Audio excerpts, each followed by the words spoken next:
Hello friends, I am CA Nikita Agrawal. I may be the seller of the goods or services, but I am in a doubt. When would I have to charge GST on the bill raised? This is the today's presentation topic, that is, when would I have to charge GST? Let's resolve this issue with a series of a question. My first question is, who can charge the GST?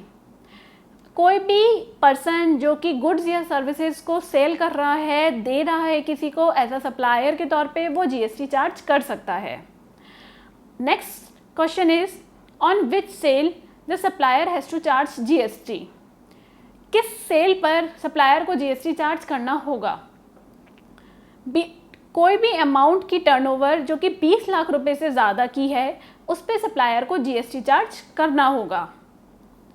What to do for charging the GST? हमें क्या करना होगा GST charge करने के लिए. It's simple. जब आपकी 20 लाख से टर्नओवर की अबव लिमिट क्रॉस होने लगे, तब आपको GST के रजिस्ट्रेशन के लिए अप्लाई करना होगा within 30 days of becoming liable to pay the GST. What is the threshold limit for GST to be charge for registration. हमारी थ्रेशोल्ड लिमिट कितनी है GST के रजिस्ट्रेशन के लिए. थ्रेशोल्ड लिमिट वो लिमिट होती है जहाँ तक आपको जो है रजिस्ट्रेशन लेने की ज़रूरत नहीं पड़ती. अंडर जीएसटी लॉ ये लिमिट जो है 20 लाख रुपए के एग्रीगेट टर्नओवर ऑफ 20 लाख्स है, और जहाँ पे स्पेशल कैटेगरी के स्टेट्स हैं उनके लिए 10 लाख की ही ये टर्नओवर है. Now next question number 5 is, what is aggregate turnover. Basically aggregate turnover is the sum of taxable supply, exempt supply, zero rated supply, that is export of goods or services, plus supply to SEZ unit, but it does not include any tax amount, any inward supplies on which reverse tax is to be paid under reverse charge basis. Basically इस aggregate turnover में हमको हमारी जितनी भी units हैं, एक pen के अंदर हमारी जितनी भी यूनिट्स चल रही हैं, हमें उन सब का कंसोलिडेशन वैल्यू निकालनी है. Then after we can determine कि हमें रजिस्ट्रेशन लेना है या नहीं लेना है. 20 लाख की जो टर्नओवर या 10 लाख की जो टर्नओवर की लिमिट है, वो हम किसी भी एक पर्टिकुलर स्टेट या फिर किसी भी पर्टिकुलर एक यूनिट या ब्रांच के बेसिस पे नहीं देखेंगे. हम एज एन होल देखेंगे कि पूरे एक पैन के ऊपर उसकी इनकम कितनी हो रही है. Next 6th question is, whether this limit of 20 lakh rupees is exclusively for goods और सर्विस और बोथ. बेसिकली ये जो लिमिट है 20 लाख रुपए की, ये सिर्फ उन सप्लायर्स के लिए है जो या तो सिर्फ सर्विसेज दे रहे हैं या फिर जो गुड्स और सर्विस दोनों ही प्रोवाइड करते हैं. Question number 7, what is the aggregate turnover for दो suppliers who are selling exclusively goods. Basically the answer of this question has been hidden under the notification number 10/2019. By way of this notification, the limit of 20 lakh rupees has been raised to 40 lakhs for those suppliers who are exclusively engaged in the supply of the goods, but with certain conditions. Condition number 1 is he must have compulsorily registered under the law.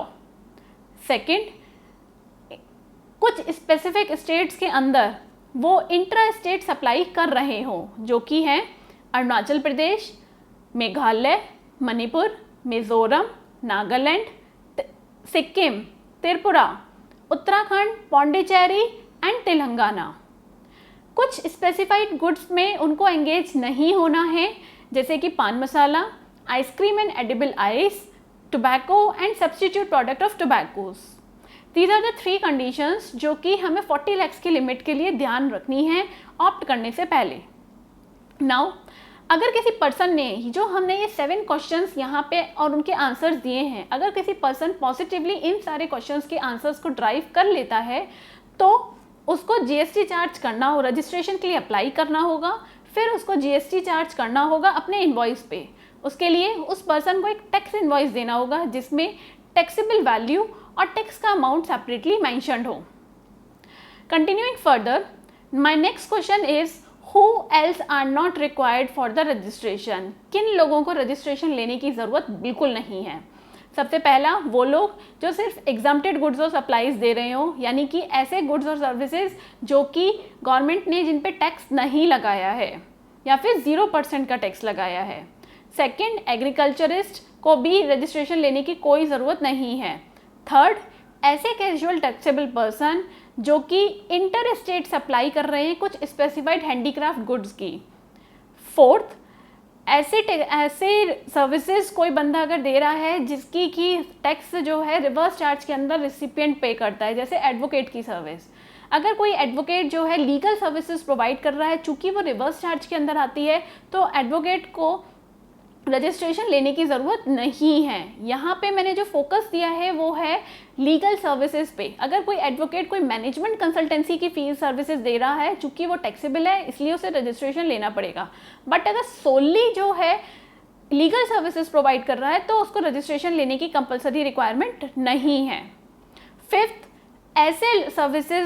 ऐसे suppliers जो वो services provide करते हैं other than accommodation service, other than renting of motor vehicle and housekeeping service, जो कि वो e commerce operator के through provide कर रहे हैं, इन 3 सर्विसेज के अलावा कोई और जो सर्विसेज हैं अगर वो ई कॉमर्स ऑपरेटर के थ्रू भी दे रहे हैं और उन सप्लायर की जो टर्नओवर एग्रीगेट टर्नओवर है वो 10 लाख से अगर कम, 20 लाख से अगर कम की है, उस केस में भी उनको रजिस्ट्रेशन लेने की ज़रूरत नहीं होगी। Let's take an example. अगर कोई बस ट्रांसपोर्टर जो है स्कूल को एक बस फैसिलिटी प्रोवाइड कर रहा है उनके स्टूडेंट्स और फैकल्टीज़ के आने जाने के लिए, उस केस में जो ये सर्विसेज बस ट्रांसपोर्टर स्कूल को प्रोवाइड कर रहा है वो एक एग्जाम सर्विस है।